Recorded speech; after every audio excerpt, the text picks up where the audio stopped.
The whole Black Lives Matter thing, um, as a biracial, kid growing up in both the Europeans and, the Caribbean, been through many islands, I've been through many walks of life, and I've seen the bullshit that surrounds not only racism on both sides of the border, but also the stories that we tell around racism as a whole. Because there was a video posted about biracial people and the black experience and how they're not fitting in.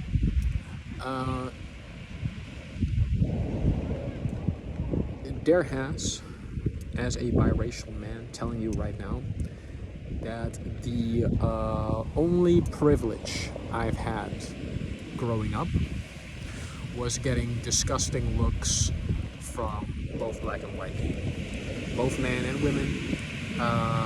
I've been excluded from every group you can think of because they could not put me in a box.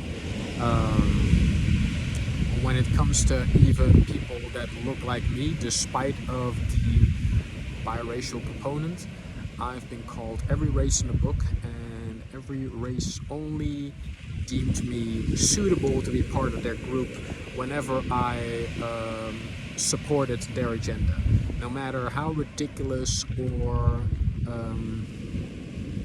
outrightly outrageous these thoughts were. And I, on both sides, have suffered from these same outrageous thoughts. Because I've been excluded from every group, there was a period of time I hated black people, there was a period of time I hated white people. And even at the behest of the box we've been put in terms of where we come from, I've even hated certain groups of other countries.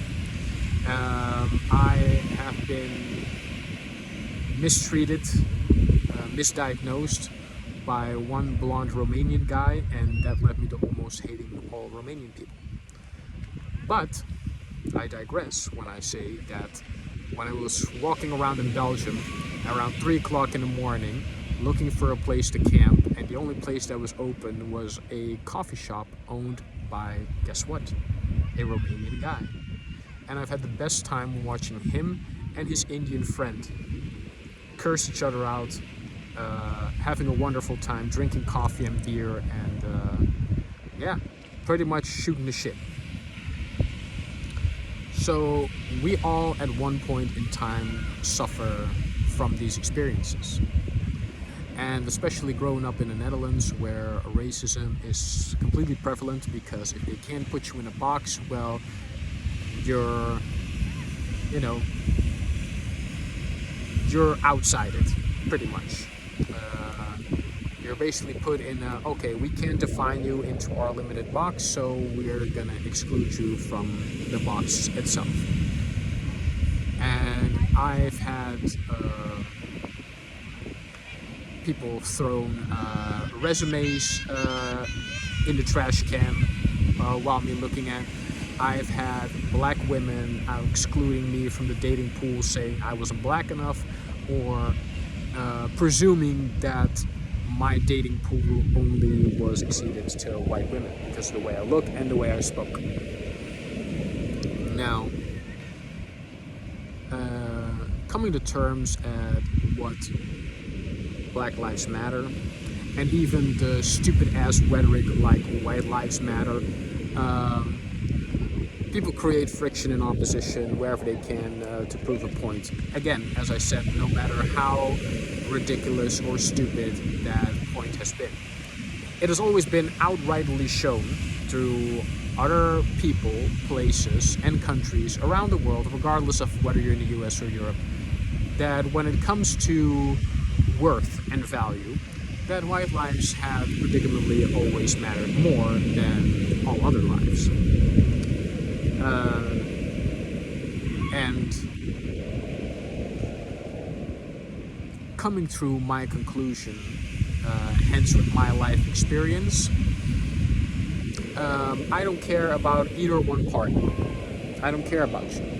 I enjoy my individual self, and sure, there are things black communities need to do better, and there are things white communities need to do better. But since we're talking about Black Lives Matter, I'm going to talk about something that black people ought to realize, recognize, and act upon if you want to see further change. First of all, stop talking about white man this, white man that. Never ask someone to do for you what you cannot do yourself. And by that I mean stop killing your own people. We have, as black people, speaking from that side, we have killed a presumed amount of artists,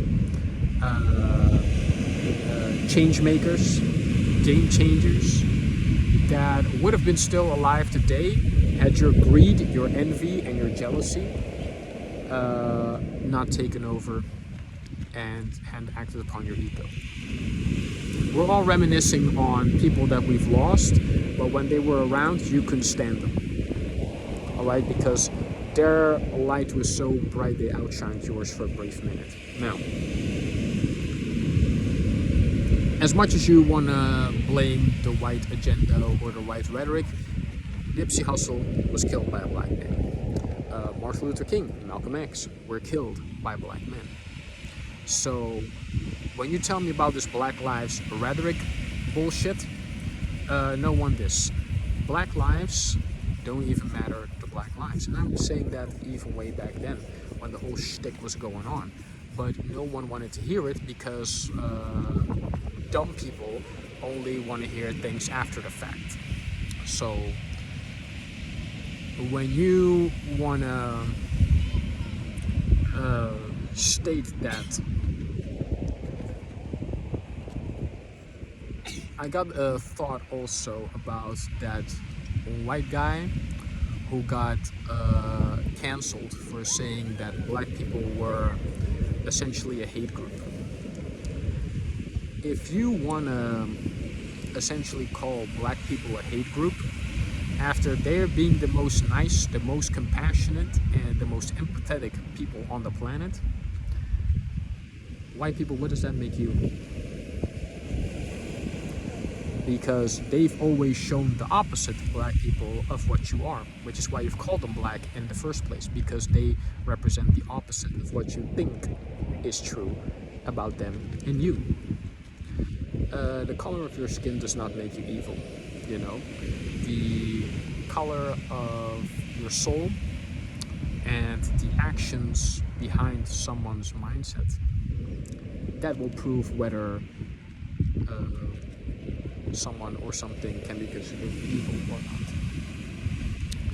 Because if the Joker has proven anything throughout cinematic history and even comic book history and overall storytelling, everyone's pendulum swings one bad day away from joining the other side, whatever the other side you want to call.